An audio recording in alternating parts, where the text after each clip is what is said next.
Bienvenidos a El Minicast. Hola, bienvenidos al Minicast como todos los lunes. Yo soy Pablo Fernández, laurinero en Internet, soy editor de vídeo, técnico de producción audiovisual y consultor, y este es el capítulo 8 de la 9ª temporada. Y hoy vamos a hablar de algo un poquito más denso que los últimos días, vamos a hablar de gestión de archivos digitales.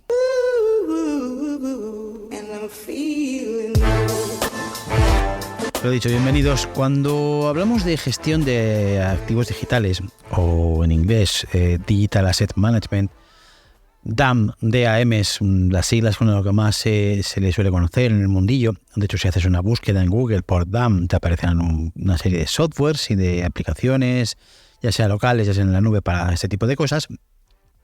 Pues hablamos con esto de un sistema, ¿no? Para gestionar, para archivar, para localizar, para manejar, en definitiva, los activos digitales, ya sean personales, ya sean de una empresa, ¿no? Evidentemente no estamos hablando de una simple carpeta con archivos ordenados más o menos, ¿no? Hablamos de un sistema pensado, una manera consistente de nombrar, de describir, de localizar, de compartir, de preservar todo lo que se crea, incluso en diferentes versiones, ¿no? Ya sean vídeos, ya sea fotografía, ya sean documentos, audios, gráficos, plantillas, no sé, se me ocurren un montón de cosas, ¿no? Para que de cualquier manera o en cualquier situación tú puedas tener disponible ese tipo de archivo o ese archivo en concreto en segundos, ¿no? Imagínate esto, un cliente te escribe después de un año de que le hicieras algo y te dice: oye, ¿tienes aquel vídeo que grabamos en verano, que me hiciste una versión, que te dije que no, que luego hicimos otra, pero aquella versión la tendrás? Porque, claro, tú te pones a buscar, abres discos, abres carpetas, abres versiones y nada, ¿no? Ni rastro. O peor aún, encuentras 3 archivos con el mismo nombre y ninguno es el definitivo, por ejemplo, o la versión en concreto que tú necesitabas, ¿no? Eso es un momento de frustración, evidentemente, para ti, de no saber si tienes el archivo correcto, el que necesitas, y es un punto de fricción con un cliente, ¿no? Porque el orden y la capacidad de respuesta no es solo estético. El hecho de que tú en un instante digas: sí, sin duda, no te preocupes, que ese vídeo lo tengo yo guardado, te le paso en un momentito. Esa capacidad de reacción un cliente la va a valorar, ya sea a corto o medio plazo, esa capacidad de reacción se va a valorar. La diferencia, en definitiva, entre tener cosas guardadas o tener un sistema de archivos es que el segundo te permite responder pues a la pregunta de: ¿puedo encontrar esto que necesito cuando lo necesito y en la versión correcta? Si la respuesta sí, evidentemente, pues genial, ahí es donde el DAM empieza a ser imprescindible, ¿sabes? Si la respuesta no es ese sí, sé siempre dónde tengo todo y dónde lo puedo localizar, da igual que me haya pasado de 6 meses que 6 años. Al final, creo que para generar un buen sistema de archivos necesitas combinar 3 ideas, ¿no? Una estructura de archivos donde vive cada cosa, digamos, un contexto que es y cómo se describe mediante ciertos metadatos, y el acceso, quién lo puede usar, quién lo puede editar, quién puede moverlo. Ese triángulo bien llevado, bien gestionado, es lo que puede llevar el caos a ser algo útil y funcional para todo el equipo, ¿no? Creo que incluso siendo para una sola persona, aunque tú seas bien organizado, tener un sistema de gestión de archivos bien definido, bien pensado y llevado siempre a cabo y ejecutado bien, creo que hasta para uno solo es realmente útil y merece la pena, ¿no? Al final, el precio del desorden, como decía antes, siempre llega, y llega más muchas veces con interés. Es una realidad que casi todos hemos aprendido antes o después. Evidentemente lo notas cuando repites tareas, pues porque no encuentras un clip, cuando se mezclan versiones, cuando se mezclan entregas equivocadas, porque no, que espera que esta era la versión 3 en vez de la 5, que era la que... Pues cuando tu disco se va llenando de duplicados o cuando alguien está trabajando con un material que no está actualizado, por ejemplo, que se generan nuevas versiones a partir de un material original no actualizado de otras versiones. Se generan situaciones muy complejas a partir de una mala gestión de archivos, ¿no?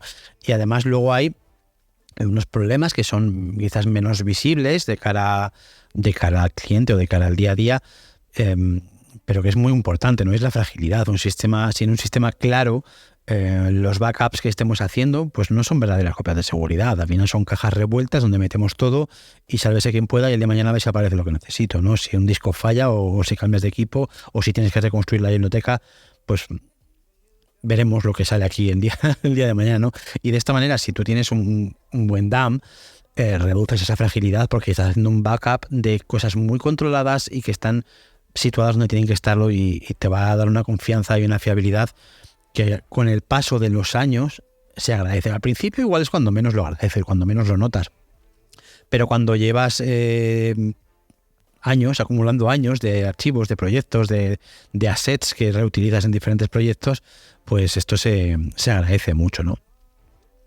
Y aquí he escrito un punto y le he titulado "Cómo empezar sin morir en el intento". Porque al final, vamos a ver, se pueden empezar de muchas maneras, ¿no? Empezar no requiere empezar con un software caro, sino que requiere decisiones, ¿vale? No se trata de va a gastarme aquí la pasta del tirón.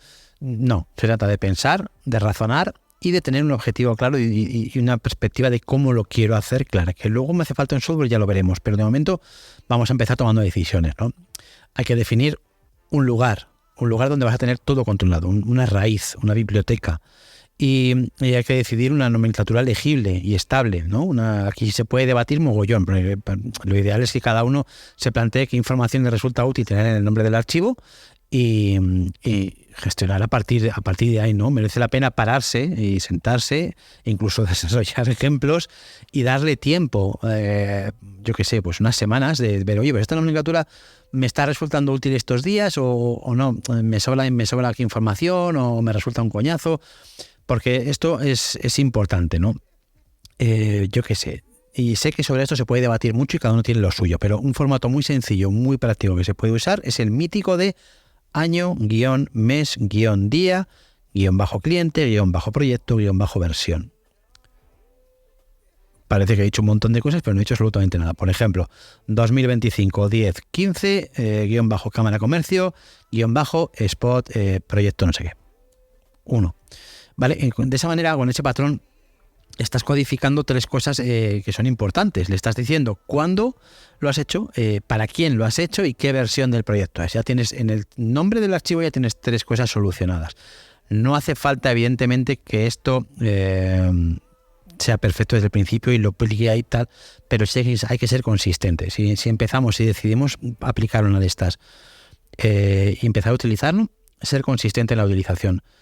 De nuevo, insisto, al principio parece un poco locura, pero cuando te acostumbras, tú nombras todos los archivos igual y las carpetas de proyecto, todo exactamente igual, y ahí funciona, ¿no? Porque a partir de ahí tú puedes añadir datos básicos, los que quieras, puedes añadir, yo qué sé, autor, derechos, palabras clave, versiones, lo que te apetezca. Pero es que además tienes en Mac, por ejemplo, tienes cuando pides información de un archivo, tienes unos campos donde tú puedes meter más datos y rellenar más datos. Y más información y más metadatos sobre ese archivo, ¿no? Con esa base, herramientas que ya usas o que ya usamos muchos, como puede ser Google Drive, Dropbox, OneDrive, Notion, pues pueden ser parte principal de un DAM funcional si eres disciplinado. No, yo no es lo que haría ni lo que me gusta, pero se puede, ¿no? Y se puede implementar con ese tipo de herramientas. Lo importante no es tener 1000 etiquetas ni 1000 cosas, sino tenerlas justas de las preguntas que te haces habitualmente cuando buscas un archivo. Todos tenemos en nuestros gremios X cosas que nos preguntamos cuando estamos buscando un archivo. Ya sea algo del nombre, ya sea algo del cliente, ya sea la fecha, algo descriptivo, siempre. Entonces es buscar esa estructura que nos vaya a encajar para nombrar, para las nomenclaturas y dónde lo vamos a tener todo guardado y con qué jerarquía, ¿no? Luego ya, cuando quieras dar un paso más, evidentemente, pues ya puedes conectar esta estructura, como te decía, con un software de trabajo. En mi caso, por ejemplo, en vídeo, pues organizar los bins o los Smart Collections en Premiere, en Final Cut, en DaVinci, pues para que recojan la lógica de carpetas que tú estás utilizando, ¿no? Si lo ordenas fuera y lo compartes dentro, pues se entiende, ¿no? Es una regla de oro. Al final, cada sitio tiene su hogar inequívoco, su sitio donde tiene que estar sí o sí, y entonces funciona. Por ejemplo, este ejemplo es muy sencillo. Todos mis proyectos de vídeo tienen la misma estructura interna. El nombre del proyecto, la primera carpeta, y dentro de esa carpeta tengo una carpeta de audio, una carpeta de gráficos, una carpeta de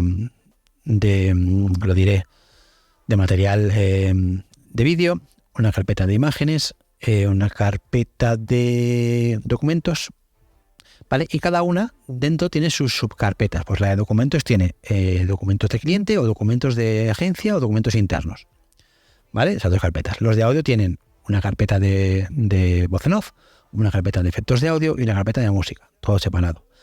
La carpeta de material de vídeo tiene dentro B-roll, entrevistas, material de stock, diferentes carpetas. Incluso tengo subcarpetas para cámaras GoPro, para cámaras especiales que las suelo tener separadas diferentes.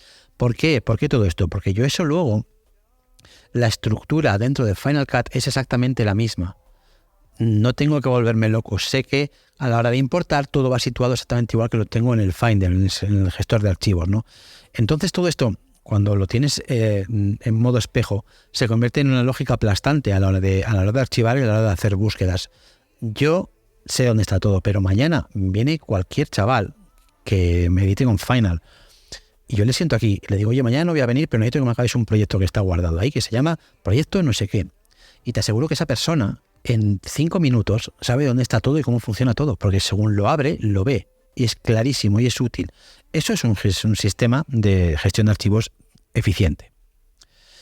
Este sistema, evidentemente, cuando son pequeños grupos de trabajo, cuando es para ti de forma individual, se gestionan más fácil y funcionan muy fácil, ¿no? Pero claro, llega un punto en el que ese sistema personal basado en carpetas y en disciplina, pues se queda corto, ¿no? Cuando los proyectos crecen, los discos se multiplican y empiezas a colaborar con más gente y necesitas que todo el mundo encuentre todo de forma ágil y que todo sea automático, pues ahí es donde entran en juego los sistemas de archivo profesionales, digamos, ¿no? Que hacen lo mismo que tú haces manualmente, pero a otra escala y con herramientas de búsqueda, control de versiones, inteligencia artificial, y tienes herramientas de este tipo para todo. Para fotos, para vídeo, para gestión documental.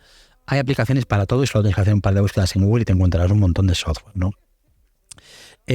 Son plataformas que centralizan y aceleran mucho las búsquedas. Imagínate que yo qué sé, pues en el tema de gestión de contenidos de vídeo, añadiría pues hacer detección de caras, objetos, escenas, textos en pantalla. Entonces luego a la hora de hacer búsquedas, evidentemente, eso es muchísimo más rápido.